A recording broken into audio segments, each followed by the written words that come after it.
Everyone, welcome to my YouTube channel. उम्मीद करते हैं कि आप स्वस्थ होंगे। तो दोस्तों, ठंडी कुछ ज़्यादा पड़ रही है तो अपना ख्याल रखें। तो जैसा कि हम आज सीटेट के सभी इम्पोर्टेंट टैग वर्ड को देखेंगे।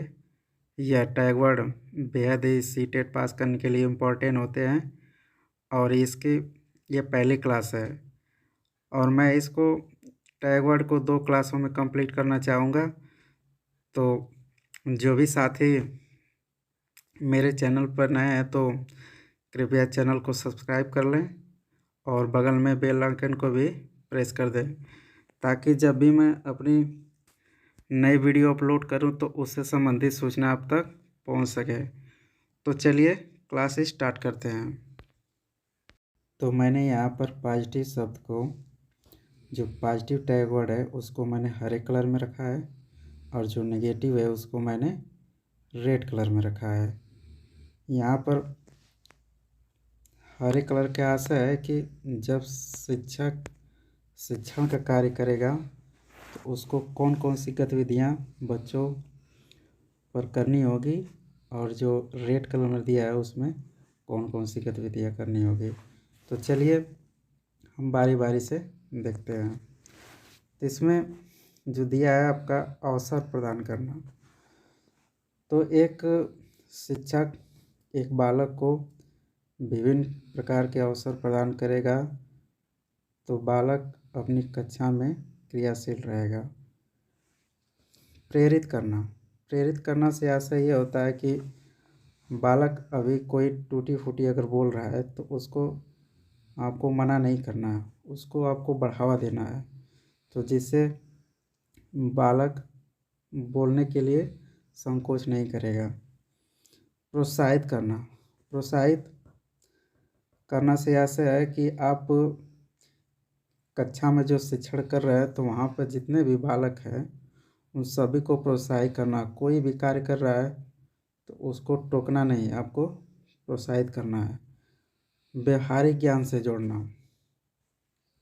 तो अभी जो 2020 में जो नई शिक्षा नीति आई है उसमें कहा गया है कि व्यवहारिक ज्ञान से जोड़िए। आप सिर्फ पाठ्यक्रम और विद्यालय ज्ञान से नहीं जोड़िए। और इसमें विभिन्न संदर्भ, तो विभिन्न संदर्भ से ये आशय है कि आप सिर्फ पाठ्यक्रम को छोड़कर और उससे संबंधित और भी जितने भी चीज़ें हैं उसको आप जोड़िए।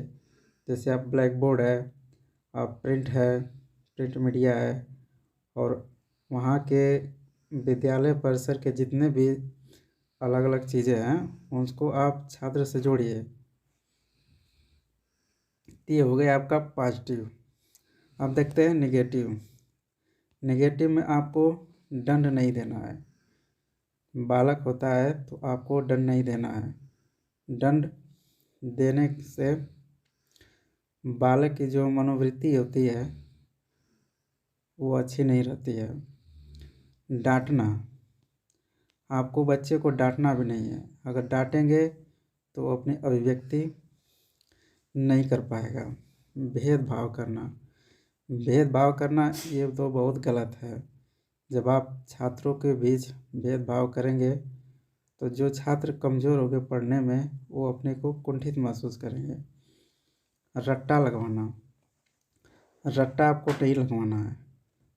रट्टा लगाने से ये होता है कि बालक किसी भी सब्जेक्ट को उसका कॉन्सेप्ट नहीं बना पाता है और ये रट्टा लगाने वाला बात जो है वो रट्टू तोता हो जाता है। कंठस्थ करवाना, आपको कोई भी चीज़ बच्चे को कंठस्थ करवाना नहीं है, उसको संदर्भगत ज्ञान से उसको सिखाना है। तो चलिए अगला पेज पर चलते हैं। पॉजिटिव और नेगेटिव टैग वर्ड से ये ऐसा होता है कि जब आप एक शिक्षक के रूप में पढ़ाते हैं तो बालक को कौन कौन सी गतिविधियों पर ध्यान देना होता है। जैसे इसमें दिया है आपका दैनिक जीवन से जोड़ना, तो दैनिक जीवन से छात्र को जोड़ना चाहिए। जैसे कि वो छोटी छोटी गतिविधियों में शामिल हो और उससे अपना धीरे धीरे कॉन्सेप्ट बनाए। खोज आधारित मौका, तो छात्रों को, जो बालक होते हैं आपका प्राइमरी लेवल पे, तो उनको खोज आधारित मौका देना चाहिए। इससे क्या होता है कि वो धीरे धीरे अपना कॉन्सेप्ट क्लियर करता है, जिससे उसको मूर्त से अमूर्त की ओर ले जाता है। सक्रिय खेल द्वारा सिखाना, सक्रिय खेल द्वारा सिखाना, तो उसमें आप बालक को और बालकों के समूह को आपको खेल के ही द्वारा आपको छोटे छोटे शब्दों को सिखाना चाहिए। जैसे क हो गया तो क से संबंधित आप कबूतर है तो उसी चीज़ आप उसको दिखाइए। उसे गेंद है तो गेंद को आप पढ़ाना है तो गेंद को बच्चों के बीच में ले जाइए। इसी से संबंधित अनेक छोटी छोटी वस्तुएं जो खेल से संबंधित है उसके द्वारा।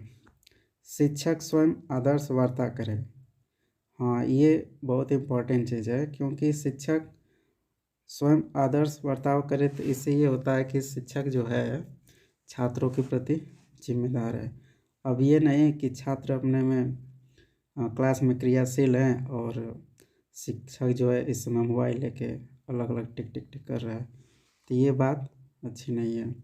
सृजनात्मक विचारों की अभिव्यक्ति, तो सृजनात्मक विचारों की अभिव्यक्ति से आशय है कि जब आप एक नए ज्ञान को जोड़ते हैं, जब आप एक नए ज्ञान को जोड़ते हैं तो उसमें क्या होता है कि छात्र जो होता है कक्षा में सक्रिय अवस्था में होता है। अब हो गया यहाँ पे रटना, याद करना, स्मरण करना, ये तो एकदम बिल्कुल नहीं करना है, क्योंकि जब आप शिक्षक होते हैं तो जब ये बच्चों को आप करवाते हैं तो उनका जो कॉन्सेप्ट है वो क्लियर नहीं होगा, नहीं वो आगे की कोई सोच पाएगा कि हाँ ये से मैंने याद किया तो अगला इसका क्या प्रोसेस होगा। दोहराना, प्रलोभन देना, तो दोहराना तो बिल्कुल नहीं है। प्रलोभन देना ये गंदी बात है, क्योंकि जब आप किसी चीज़ का प्रलोभन देंगे तो वो धीरे धीरे उसका आदत हो जाएगा।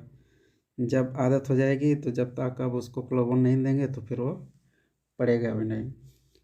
नियंत्रण करना, अपेक्षा करना, तो नियंत्रण तो बिल्कुल नहीं करना है और अपेक्षा भी नहीं करनी है। अपेक्षा करने से ये होता है कि बालक संकोच करेगा और विद्यालय नहीं आएगा। व्याकरण पर जोर देना ये भी गलत है, क्योंकि प्राइमरी स्तर पर जो बालक होता है वो अपनी मातृभाषा में ही सब कुछ सीखता है। जैसे छोटी छोटी वर्डों को यूज करता है, जैसे जाना, आना, रहना, खेलना, यही सब करता है। आप उसको व्याकरण पर जोर मत दीजिए। ज्योतिषी आधारित कथन, उसको ज्योतिषी आधारित कथन नहीं करना है, क्योंकि बालक अभी मातृभाषा में सीख रहा है, छोटे छोटे वर्डों को कॉन्सेप्ट बना रहा है। तो आप ज्योतिषी वाली भाषा अगर सिखाएंगे तो वह बच्चा क्लास में निष्क्रिय हो जाएगा। निष्क्रिय, अवहेलना करना, तो ये शब्द निगेटिव शब्द हैं। चलिए अगली स्लाइड पर चलते हैं। इसमें देखेंगे सामाजिक अंतःक्रिया, ये इसमें बेहद महत्वपूर्ण है, क्योंकि आजकल आप देख रहे हैं कि सामाजिक जो अंतःक्रिया बहुत कम हो रही है, लोग अपने मोबाइल में ही व्यस्त हो रहे हैं। तो एक छोटे बालक को उसका बौद्धिक स्तर विकसित करने के लिए छोटे छोटे बच्चों के समूहों में उसको रखना चाहिए, क्योंकि वो अलग अलग प्रतिक्रिया से, अलग अलग ज्ञान से उनका सामाजिक विकास होता है और बौद्धिक विकास होता है। सहपाठी अधिगम क्रियाशील, सहपाठी अधिगम क्रियाशील में शिक्षक को ध्यान देना होता है कि छोटे छोटे समूहों में बच्चों को बांटकर उनसे कोई ज्ञान के कोई टॉपिक दे दिया जाए तो उसे वो क्रियाशील रहते हैं, और ये अधिगम में बेहद महत्वपूर्ण भूमिका निभाते हैं। कारणों का पता लगाना, अब ये होता है कि अब जैसे मान लीजिए कोई छात्र निष्क्रिय अवस्था में है और कोई चीज़ उसको याद नहीं हो रही है और उसका कोई कंसेप्ट क्लियर नहीं हो रहा तो उसके पीछे कारणों का आप पता लगाइए, तभी आप जान सकते हैं कि वो छात्र क्यों नहीं सक्रिय अवस्था में है। संदर्भानुसार स्वयं खोजना।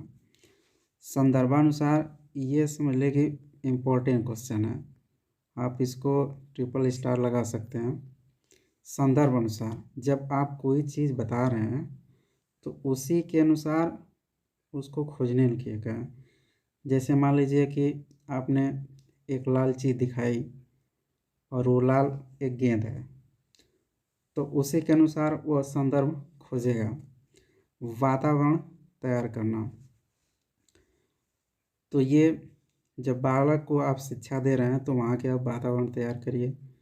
जैसे मान लीजिए कि वहाँ पर आप कक्षा है तो कक्षा के दीवारों पर पढ़ाई से संबंधित उसका फिगर बना दीजिए और आप उसको उच्चारण करवाइए, तो एक वातावरण तैयार हो जाता है जिससे जो छात्र होता है वो सक्रिय अवस्था में रहता है।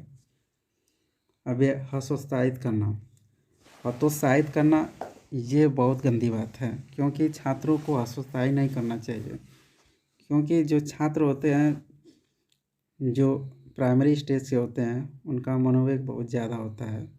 आप हतोत्साहित करेंगे तो छात्र जो है वो चिढ़ेगा। दबाव डालना, आपको दबाव भी नहीं डालना है, रोकना, आपको रोकना भी नहीं है। तुलना करना, तुलना तो बिल्कुल नहीं करना है, क्योंकि जब आप तुलना करते हैं तो जो मतलब कुछ अच्छे लड़के होते हैं पढ़ने में, कुछ थोड़ा सा डाउन होता है पढ़ने में, तो वो जब तुलना करेंगे तो अपने को कुंठित महसूस करेंगे कि हाँ मैं इतना तो कर ही नहीं पा रहा हूँ तो क्या पढ़ूँ, तो फिर वो अगले दिन से वो कॉलेज में नहीं आएगा। महापुरुषों की जीवनी बताना, महापुरुषों की आपको जीवनी नहीं बताना है, क्योंकि जो छात्र होता है वो भी मातृभाषा में सीखता रहता है। तो ऐसा करिए कि आप उसको छोटी छोटी कहानियाँ सुनाइए जिससे कि वो सक्रिय अवस्था में रहे। पाठ्य पुस्तक परीक्षा, आपको पाठ्य पुस्तक भी उतना पढ़ाना नहीं है, उसको छोटी छोटी कहानियाँ सुनाना है। आप परीक्षा भी नहीं करना है, आयोजन नहीं करना है। अब लास्ट इसमें है आपका पुरस्कार अंक ग्रेड। इस पुरस्कार तो बिल्कुल देना ही नहीं है। अगर पुरस्कार देंगे, अंक ग्रेड देंगे, तो बच्चा जो अंक ग्रेड देंगे तो बच्चा जो है कि वो पढ़ने से कतराएगा। तो आप लोग, हम देख रहे हैं कि यहाँ पे मैंने पॉजिटिव और निगेटिव शब्द मैंने बताया है। सीटेट के लिए बहुत इम्पोर्टेंट होता है, क्योंकि अंतिम चरण में आपको, या बस टैगवर्ड ही पढ़ लेते हैं तो समझ जाइए कि आपका 120 प्लस क्वेश्चन सही हो जाएगा। तो ऐसे ही जानकारी के लिए मेरा चैनल सब्सक्राइब करिए और लाइक करिए, क्योंकि ये सब वीडियो बनाने में बहुत मेहनत लगती है, तो प्लीज़ उस मेहनत को लाइक करें और सब्सक्राइब करें। तो अब फिर मिलते हैं अगली वीडियो में। धन्यवाद।